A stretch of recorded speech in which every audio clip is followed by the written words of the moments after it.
everybody. This is Chad Davis coming to you from my beautiful undecorated office. This is for those of all of you who were not able to make it to the leaders meeting last Sunday. I believe it was July something. So glad to be talking with you all. I won't go in as much depth as we did there, but just want to give you all the basic information about what we talked about. We talked about really three things. We talked about who I am, okay, a little bit of my story, which I'll tell you today. Won't give you the long version like I gave them, but a shorter one. Who are you guys? Intro, all that kind of stuff. We'll get you guys to respond back a little bit with a little bit of information. It'll be in the email that the link for this video is attached to. And then a little bit about what's up next year, so you can know a little bit more about how I think, how I feel about things, and we can go from there. So without further ado, a little bit about who I am. So of course my name's Chad Wayne Davis. I know it's an incredibly vanilla name. Sounds like it came off a TV show for somebody they wanted to forget. So yeah, I was born in southwestern Virginia, and that's southwestern Virginia. So I'm from Virginia, not Southwest Virginia, because it's not confusing at all, right? So anyway, I'm from Southwest Virginia, coal country, a place called Richlands. You probably never heard of it, and praise God, I lost my accent from there. So anyway, I'm from there, grew up there 22 years of my life, was saved at 7 years old.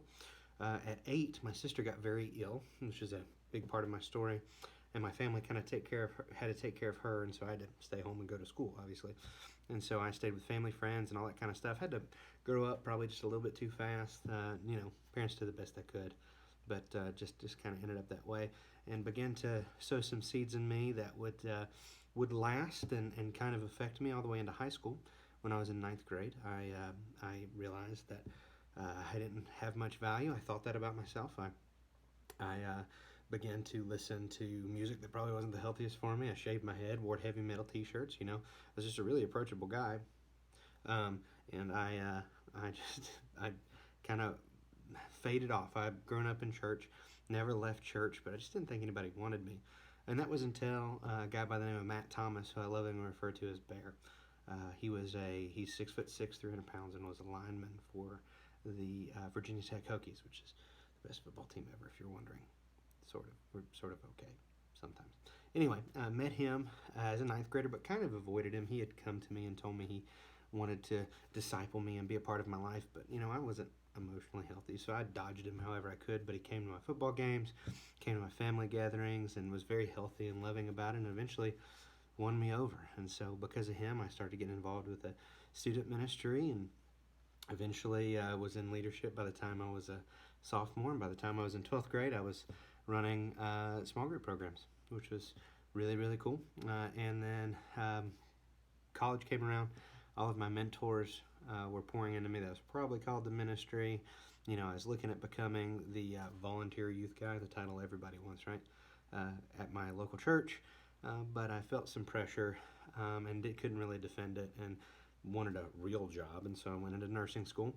We'll just say that didn't end well. After 3 years of nursing school, I found myself being very disobedient and very miserable. I was doing student ministry the whole time I was in nursing school, and actually wasn't able to complete nursing school due to doing student ministry 30 hours a week. I probably should have listened. That'd have been great. So I then redirected, went to Liberty University as a really third-year student. I had 4 years of school, crammed that in 2, got it done. Once I was done there, I knew I had some experience. I'd actually worked at a church there as a liaison to the public schools, as well as a few other hats that I wore within that organization. I knew I was ready for the youth ministry game, and so I actually found an amazing job down at in Georgia, in Atlanta, Georgia, just south of there in a place called Fayetteville. And I was an associate youth pastor position, and so I took it. And so now my story, I personally believe, as you guys will find out, being real is more important than being right. So just to be real, it kind of went south pretty quickly. I was there for 2 years, but really 6 weeks in, I knew it might not have been the best decision. Developed some hurt, took a few dings along the way in that ministry journey, and that, as well as many other things, experience in ministry, God was very clearly calling me into that. In all of that mess, I met my wife after about 2 weeks of being down there. We started dating. I got there in November of 2014. My wife and I started dating in February of 2015, and we got married in September of 2015. We went on the 7th month program. We took our time, right? So anyway, that's how we met. And so I was married, had all this stuff going on, knew God was calling me into this new season, and found a church back in Virginia, in Richmond, though, all the way across the state. And just knew that was where God called us to. We were very sure. We prayed and we did our due diligence, and the church was very healthy when we first arrived. However, it was sort of in transition. They were going from a more what we call a kind of, I guess the best way I can describe it is holding tradition very highly to holding effectiveness very highly. And sort of in that transition, there was some, people hurt, some toes stepped on, I guess is the best way to say it. And it just didn't. There wasn't a good, healthy culture of confrontation, loving Christian, Matthew 18 style, and it ended up not going very well after about 2 years. A little dip in money, got a few families mad, and they ran a large majority of the church off. So didn't go too well. So picked up some dings there as well. They wanted me to stay on, asked me to stay on, but just financially they couldn't do it, and I would actually had to pay to work there because of childcare. My wife worked full time at the time, and so we decided that wasn't for us. It was actually cheaper for me not to work and take care of Caroline and do things on the side, which I did for 10 months. And during that 10 months, I spent a lot of time working on me. And Harmony called me about 8 months in, or I guess it was probably more like 6 months in. And here we are now. So it's really great to be with you guys. Really excited for what God has for us in this new season. And so just wanted to let you all know a few things about me and some of my personal philosophies on life. Probably there's really 4 or 5 that I personally in my life try to live out. The first one is I'm a learner. I'm a nerd on whatever I can be a nerd on. And so whether it's science or theology, it doesn't matter. I probably read a lot of it, and I probably know a little bit about some of it. So I really love just learning and reading and being a suppository of random facts, most of them useless. So if you ever need to know one, just ask. So I also believe in studying how people do things and understanding how them doing well, and kind of live by the creed, plagiarize, let no one's work escape your eyes, kind of tongue in cheek. Of course, I'll give people credit for their work, but I just believe looking out and learning from people is an extremely valuable thing, and we should do it, and we should pay attention because we should find where God is working and join Him in it. That's a really, really important thing. The other thing I believe is do your best, not your most. It's very important to me, personally, as you guys will find out. If we're doing our most of the time we're not doing our best, because if everything's important, nothing is important, right? If it's important, it's important, so everything can't be important. It just doesn't work logically. So we always want to make sure we're doing our best, not our most. And the next personal thing about me is I work from rest. I don't rest from work. In other words, I take a Sabbath every week. So Saturdays, most weeks, of course it evolves. And of course, if it rarely, probably 2 or 3 times a year, it doesn't happen because life. But most Saturdays, I'll take off as a rest day for my family and just be us together. And on that note, just so you know, going to be taking Fridays off and Saturdays off as my 2 days a week off. Just Friday as kind of a personal get stuff done around the house day, and then Saturday is my Sabbath. So letting you guys know that so you know. Also, another thing that is important to me personally is who you are is more important than what you do. You are made by God. You are loved by God. And He wants to be your friend forever. You're wanted by God. And I believe that this is the most important part of ministry. I believe this is why we do ministry, and I believe this is what we need to focus on, that you are made, loved, and wanted. That drives us to do everything that we do. That every single person you're ever eyeball to eyeball with was handmade by the God of the universe, and He wants them. So the last thing that's very important to me, these are personal philosophies, and you'll find is highly important to me, is Matthew 18 and Galatians 6 talk much about this. Bearing each other's burdens in Galatians 6, and then Matthew 18, healthy confrontation in the church. And that is, it doesn't matter, let's talk. Clarity is king. If you guys look in the PowerPoint that's attached to this, you'll see this a couple pages in. This is really important to me. If you're confused, we don't go to each other. We go to the person that we're confused about. We go to the person that we're troubled with. We talk to them. We let them know. Okay? Clarity is king. When you have gray area, now there's wisdom in this. You don't have to go clarify everything. We got to give people the benefit of the doubt, probably most of the time. But if it's ever unclear and you can't wrap your head around it, ask. All right. We'll talk about later. Just be nice and just be honest. Ask. It's highly important to me. I've just noticed Satan will move into those areas where we're unclear with each other and really just do gross things. We don't want that. That's no fun for anybody. So, a few things about my leadership philosophy, how I lead and how I think. Number one, being real is more important than being right. I don't have to be right. I don't really care about being right. I care about being honest. I care about being forward, and I care about us doing what God wants us to do. That involves both of us. I'm going to bring some to the table. You will bring as a leader some to the table. And us being real is more important than us being right. Now, that doesn't mean we tell everybody everything, but it does mean we let each other know how we're doing, let each other know what's going on in our hearts, and we're clear and we're honest with each other. It's very important. Next thing is evaluate and express expectations. We always have to evaluate. Everything in life is built around expectations, fulfilled and unfulfilled expectations, whether spoken or unspoken. We have expectations, and we have to be honest about that with ourselves. If they're unspoken, do we need to speak them or do we not need to speak them? Do we need to jettison them because they're not realistic? We have to do that. The next thing I believe is embodiment, implement, and evaluate. You'll see that in the PowerPoint as well. Embodiment, I believe that leadership is to embody what they want to do before they implement it. It's highly important. It's something called integrity. It's really valuable. Then you implement, and then you evaluate. And then you embody, and then you implement, and then you evaluate. And slowly God moves through some really amazing processes. So that's highly important to me as far as leadership goes. Next thing, leadership-wise, you can say whatever you need to. Just be nice. It's the only rule. Just be nice. Don't be mean. Check your own anger. Be sure that you're where you need to be with Jesus, and then talk about it. You can say what you need to say. You can ask the question that you need to ask. Don't be scared. You just got to be nice. It's the only rule. Next thing, embracing limits is embracing Christ. We're all made with limits. All right, I shared with them on Sunday, I'm dyslexic, so I will never be able to read fast or write well. It takes a lot of effort for me to do those things. So I have limits. That's a natural one. Some of us just aren't gifted at stuff, and that's okay. But we have to be honest about that. And in leadership, that's incredibly important. So I've learned several things about my leadership, and I try my best to delegate well and equip people to do those things. Next thing, again, leadership as well as personal, we do our best, not our most. And so we will do what we need to do, and we won't do much else because we need to be focused on giving people the best that God has given us. And that's not usually our most, it's our best. It's two very different things.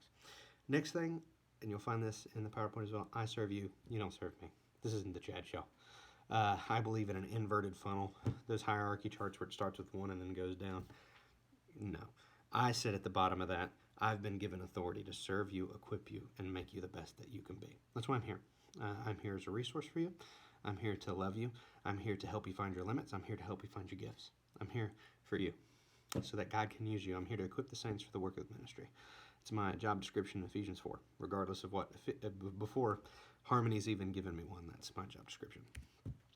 Next thing, you'll see this is a very important page. You'll see ministry philosophies. Definitely look at this page in the, so I linked this YouTube video to an email that'll have the PowerPoint attached to it.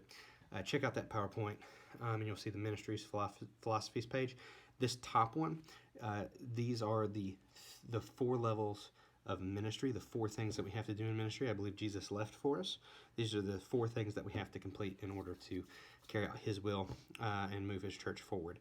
And I'll say level 1, level 2, level 3, level 4, respectively. Okay? So level 1 is come and see. That's when we just don't share the gospel. It's relational. Jesus did this all the time. They're walking around, they're talking. This is stuff like Ultimate Frisbee nights, movie nights. We'll play a game called Grog, which you'll learn to love/hate. It'll be great. And so you'll definitely want to learn more about that. It's basically just bringing students together with adults so that they can see that we love them. They can see our love. That's very important, especially in student ministry. You'll hear more about that later. Next one coming here. This is a specifically structured time to share the gospel. It can be a night where we're playing dodgeball and we stop and share the gospel, but everything's built around a gospel presentation, or it's used to reach to students. Next one's come and learn. This is most Sunday nights in small groups and summer camp. A lot of what we do is come and learn. Next is come and do. Serve days, mission trips, all that kind of stuff. Come and do. 4 levels of mentorship. Come and see, come and hear, come and learn, come and do. That's what I believe we should do. So if you hear me refer to 1, 2, 3, or 4 level, 1, 2, 3, or 4 ministry, you know what we're talking about. Next thing, we do our best, not our most. Imagine that in the ministry philosophies. Next thing, we fire our muskets before our cannons. That may seem confusing to you. You're like, I didn't know we shot muskets. What kind of thing is this? I'm not sure if I like. It's okay. We're not actually shooting muskets unless you want to, and your students like that in small groups. So take them doing that. Otherwise, we're not actually doing that. It comes from a book called Canoeing Over the Mountains, and it makes a very good point. Back in the old days when ships fought with cannons, they had muskets that had the same trajectory as the cannon. And so they would actually fire the musket, because you can shoot something like 200, 300 musket balls for one cannonball in black powder. And so they fired musket balls, and so they could aim in their cannons. Pretty simple process, right? And so in the same way in ministry, we don't want to devote a ton of resources. We want to devote some. We have to take some risk, right? In experimenting, we want to fire our muskets before we fire our cannons, right? And so basically all that means is we'll experiment, we'll evaluate, but we're not going to do wholesale changes at once. We'll do little experiments to confirm the principle, and then we'll move on. Next thing, we learn to reach, and we reach to learn. That may sound complicated, but that's basically Harmony's mission statement in less than a sentence. So basically that means we equip those who are here to reach those that are lost, and as they reach those that are lost, we equip them to reach those. We're disciples who make disciples. Done. All right, moving on. Ministry philosophies. You'll check this out. You'll be like, what is this page? Someone once said that you couldn't put discipleship into equation, and I said, challenge accepted. So here's my equation for discipleship. May not make a lot of sense, but let me explain it very briefly. Know, grow, equals show. In other words, we have to know some things, we have to be growing in some things, and then we'll show things in our spiritual journey. And the full disciple, the person who is a very healthy disciple, will exhibit some things that come from knowing and growing. So if you look at the equation, you'll see a disciple knows God, they know themselves, and they know others. Basic gospel stuff, right? They know that God is God, He's holy. They know that they're sinners and they're separated from Him. And to accept God, they have to fix that issue and accept the gift that Jesus has given us on the cross through his death, burial, and resurrection. And then we have to tell others. The simple gospel. We have to know God, they have to know themselves, they have to know others. But then they have to grow in three things: relationships with God, themselves, and others, knowledge of God, themselves, and others, and wisdom. And wisdom is kind of different. Wisdom, I'll sum up wisdom. Wisdom is basically knowing what is helpful, what is hurtful, not what's right and wrong. White and wrong is black and white. That's easy. But knowing what to do is helpful or hurtful, that's actually wisdom. And growing in that is so important. And these things all equal stuff that we show: service, pursuing, and health. It all comes out in the end. And so if you look at the very bottom, you'll see my little equation. It's not perfect, don't get me wrong. I'm not selling this. This is just something that's very helpful for me. And basically what it allows us to do is, in the show part, sometimes we'll see students doing things and we'll try to address the show. However, the problem is either in the know or the grow. Does that make sense? We're trying to solve the equation from the equals portion, not the actual equation. I'm sure that makes sense, right? So this is just really helpful for us to think. When we see a problem with a student, a problem with our wife, problem with us, we can review, am I not knowing something? Is my thoughts about who God thinks I am wrong? Am I not growing? Do I just have a very stagnant, quiet relationship with God? Am I not growing in my relationships? Am I not telling people about, like, what do I need to do in order to fix this show? So I hope that's helpful. Next thing here is questions. I would love you guys to answer these questions.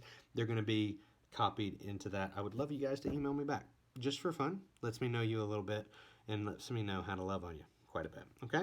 All right. Coming up, info. You'll read through some of this in the PowerPoint, but what we talked about are some of the biggest challenges, some of the opportunities we need in ministry. I kind of just felt around and with the leaders that were there on Sunday, and they just kind of told me a few things and just learned some of the issues facing students here in Burlington. Okay, so you guys kind of missed that. That's okay, though. If you want to send me some more information, here's what I'd ask. What are some of the biggest challenges facing these students in Burlington? What are you witnessing that some of these students need? And what are some of the things that you might need from me? We talked a little bit about some of the things that'll be coming out. Don't really have enough time in this video to do that. But if you want more information on that, please shoot me a call. Yeah, that'd be great. So moving on from that, let's take a look at what's happening I have a calendar that is coming up here soon that'll give you dates for everything. I've got some training dates that I'm talking through with Micah, our communications person here at Harmony, who will be helping me out with that. And that'll be great as well. So let's go ahead and move from that into the last 5-10 minutes of what I want to talk about here, and that is some of the expectations that'll be coming up this year. Now, you heard me say personally, I believe it's more important who you are than what you do. It's really important to me. That statement is of deep value.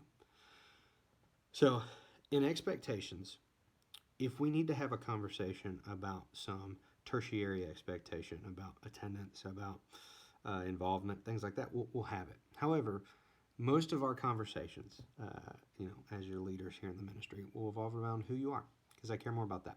Because if we work on who we are, what we do takes care of itself. That's just biblical and correct thinking. Just like with the discipleship equation, we think a lot about what we're showing, and we don't always think about what we're doing. And so if you look at this page in the PowerPoint, you'll notice who you are is important. And here's my expectations. You'll find them here. Number 1 is face your shadow. Very simply put, that's being willing to face the things about you that are unhealthy. We're all unhealthy in some ways. We're people, right? Let's be honest. None of us are perfect. And we have things we work on. We have to be willing to face our shadows. I have to be willing to face mine. You have to be willing to face yours to be part of this ministry. And I'm not saying that blunt and harsh. And it's not that we have to be good at it, but we have to be willing to be good at it. Because if we're going to talk and we're going to be open and we're going to do things together, we have to be willing to listen and face our shadow. And that's uncomfortable at times, but we have to do it. Next thing is lead from your singleness or marriage. And so what I mean by that, if you're not married, I think everybody who's receiving this video is. Or if you're not married, it's having a healthy theology of singleness. And if you are married, it's having a healthy theology of marriage. Your singleness and your marriage is the most important thing that you can give to the world. I'm dead serious. Marriage is how God says the church relates to him. That's how we're supposed to understand our relationship with Jesus. It is by far the most important thing we can give the world.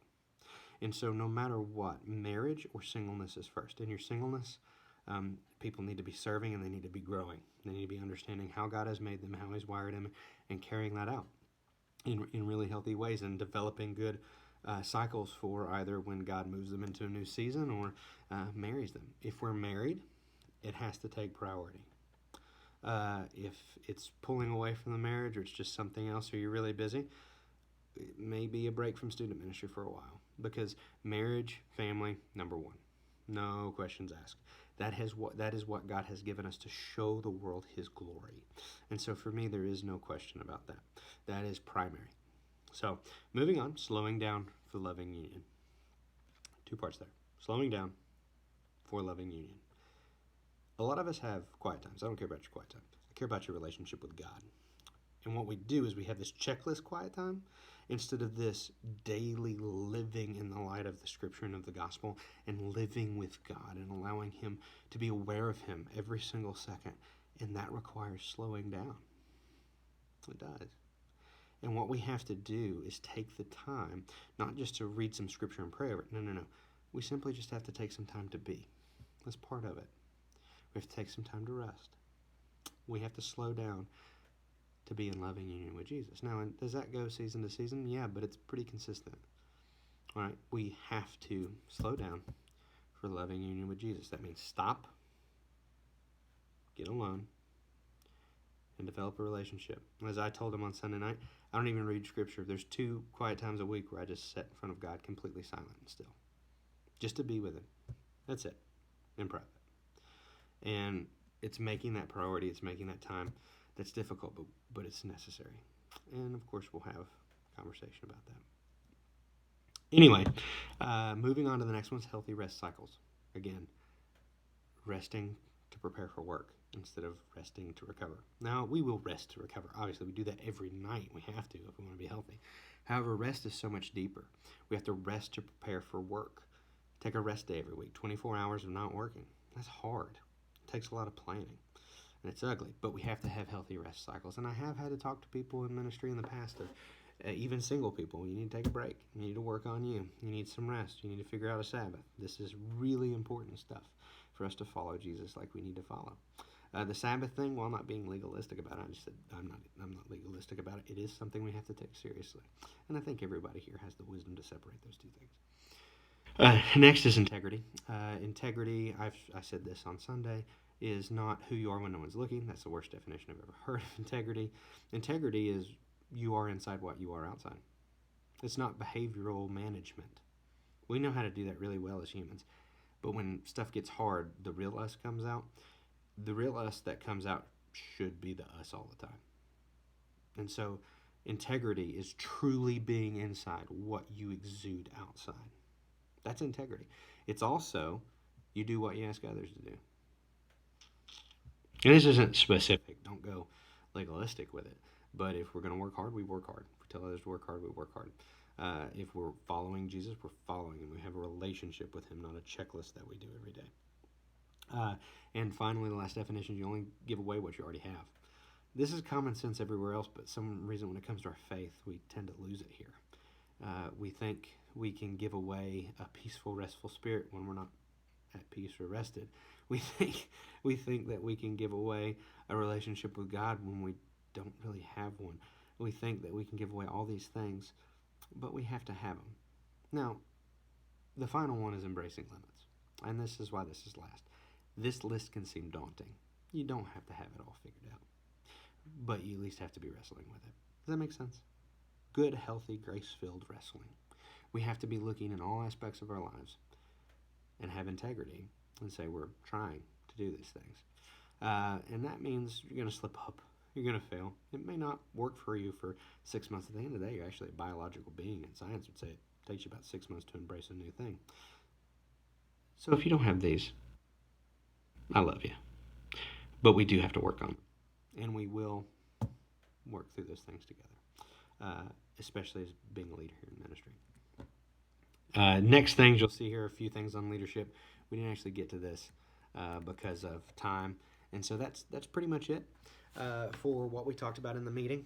If you guys have any questions, feel free to email me or call me. My number's in the email, as well as you have my email. If you want to meet up sometime and talk one-on-one, that'd be great. And if you have any questions, please ask. Would love to take those questions and field those questions. I talked with everybody a little bit about some things that are coming up.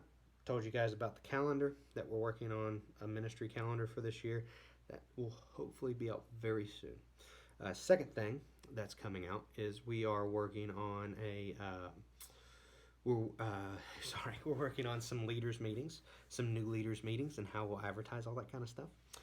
The next thing that we're working on is some of the teaching stuff, and we'll hopefully be getting that to you here, preferably by middle of August is the hope.